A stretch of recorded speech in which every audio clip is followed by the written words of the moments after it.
Are the Nephilim really the offspring of sons of God and the daughters of man? Who are the Nephilim? The word Nephilim appears twice in the Old Testament of the Bible. They are first mentioned in chapter 6 of the book of Genesis and then again in number 13:33. But their brief mention in the Bible has led to an ongoing debate as to who or what the Nephilim were, stems from the passage in the Bible that states, 33:3, he himself went on ahead of them, bowing himself to the ground 7 times, until he came near his brother. When people began to multiply on the face of the ground, and daughters were born to them, the sons of God saw that they were fair, and they took wives for themselves of all that they chose. The Nephilim were on the earth in those days, and also afterward, when the sons of God went into the daughters of man, who bore children to them. These were the heroes that were of old, warriors of renown. Genesis 6:1-4, 1-4, and God saw that the light was good, and God separated the light from the darkness. The traditional definition of Nephilim is giant. Nephilim as being giants who also possess superhuman strength. The Greek Septuagint, an ancient translation of the Hebrew Bible, refers to them as giants, which actually means earth-born, a concept we will be coming back to as we continue. It is believed that the word Nephilim comes from the root word Nephal, which means to fall. Nephilim of the children of the fallen angels. The word Nephal, however, is never directly associated with the concept of fallen angels. Its meaning and context is more closely associated with the idea of lying prostrate or of prostrating oneself. There are also ties in this word to the concept of failure, falling short or being cast down. Giants were the offspring of the sons of God and the daughters of man. Are the Nephilim the children of the untoward relationship? The connection between the biblical text and this claim, although commonly pointed to as the basis of this belief, is unfounded.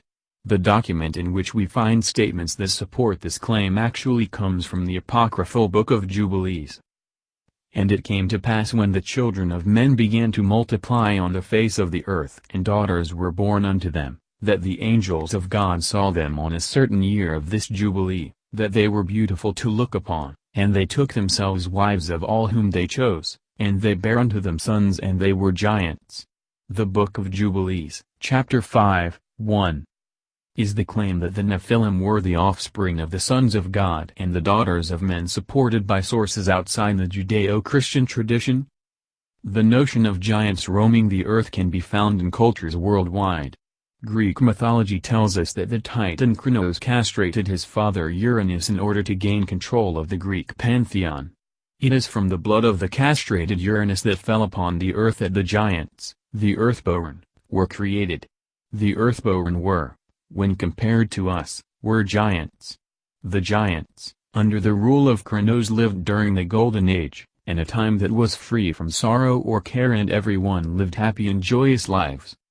It was only after Kronos' son Zeus fought for control of both the heavens and the earth that everything changed. Zeus in his new role, according to Greek myth, put the giants to work. It was just a matter of time before the giants started ignoring the gods' mandates.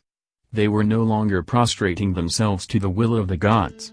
Their lack of complete servitude and their failure to comply with the gods' demands incited the children of God into a full-blown rebellion against the heavenly gods. Heavy losses were taken on both sides, but their revolution was finally suppressed by the gods. A truce was declared. As part of their reparations to the giants, it was decided to create a new race to handle the burdens that were cast upon the giants, man. Mythological traditions. It seems clear that the earthborn giants, the Nephilim, existed long before man first inhabited the earth. Thus when you read the line "the Nephilim were on the earth in those days, and also afterward," it seems clear, from this perspective, that the authors were not being vague.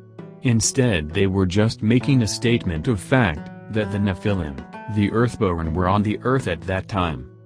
So too were the offspring of the sons of God and the daughters of man. The Hebrew Bible refers to them as Gabroic. The inferred meaning of this word is men of great stature, heroes, men who are valiant or brave. The Greek Septuagint identifies them as the renominate, or men or renown. In Greek mythology, the gods have a long history of having relations with humans. The names of some of these demigods, or semi-human individuals, whose names have withstood the tests of time were Hercules, Perseus, and Achilles. In India they are called Hanuman and Garuda, and in Sumer Gilgamesh and Adapt. A parallel myth to this biblical narrative does exist. It comes to us from the pages of the Hindu epic the Ramayana. The Ramayana is the epic tale of Rama, the seventh avatar of the supreme god Vishnu. Rama lived during the Treta Yuga. It was an age where the world was filled with giants. Around the same time as Rama's birth, the supreme god Vishnu, knowing what was in store for him, requested that all of the gods descend to the earth and mate with the apes and the bears. This request was made in order to, when the time was right, to provide Rama with an army he could use to help conquer Ravana, the giant demon king of Lanka. The offspring of these unions obtained an array of impressive skills from their divine parents. The mighty Sugriva was the ruler of the Vanara, the ape-men. His father was Surya, their chief solar deity. The demigod Hanuman was the son of the wind god and is described as being able to travel very fast, while Nala was the son of the god of building and construction and is the Vanara that helps Rama to build a bridge from mainland India to Lanka. These thousands did the gods create, endowed with might that none could mate, in monkey forms that changed at will. So strong their wish the fiend to kill.